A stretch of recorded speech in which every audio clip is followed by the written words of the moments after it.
Local SEO में एक नया टूल आया है लोकालो। तो चलिए समझते हैं ये आखिर है क्या और काम कैसे करता है। अक्सर बिजनेस सोचते हैं कि कॉम्पिटिटर्स गूगल पर ऊपर क्यों दिखते हैं। लोकालो इसी प्रॉब्लम को सॉल्व करने का दावा करता है। तो लोकेलो एक टूल है जो ऑनलाइन दिखने में मदद करता है, पर बड़ा सवाल यह है कि ये करता क्या है। इसे गूगल बिजनेस प्रोफाइल का पर्सनल असिस्टेंट समझ सकते हैं। ये बताता है कि रैंकिंग के लिए क्या करना जरूरी है। तो लोकालो 3 खास काम करता है: प्रोफाइल को एनालाइज करना, रोज के टास्क देना और कीवर्ड पर नजर रखना। तो ये काम कैसे करता है, चलिए इसकी पूरी प्रोसेस पर एक नजर डालते हैं। सबसे पहले गूगल बिजनेस प्रोफाइल को लोकालो से कनेक्ट किया जाता है। फिर टूल प्रोफाइल जांचकर रोज के कामों की लिस्ट देता है।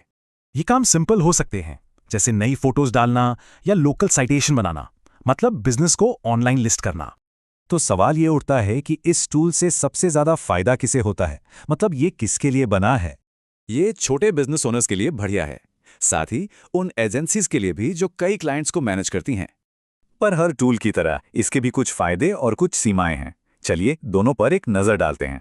सबसे बड़ा फायदा है एक क्लियर एक्शन प्लान। इससे लोकल एसईओ का कंफ्यूजन खत्म हो जाता है, एक सीधा रास्ता मिलता है। लेकिन एक बात जरूरी है, लोकालो कोई ऑटोमेटिक टूल नहीं है। ये सिर्फ रास्ता दिखाता है, काम तो खुद ही करना पड़ता है। मतलब लोकालो ये तो बताता है कि क्या करना है, लेकिन उसे करना यूजर की ही जिम्मेदारी होती है। तो सवाल ये है, क्या लोकल एसईओ के लिए ये गाइडेड मैनुअल तरीका ही किसी बिजनेस के लिए सही कदम है?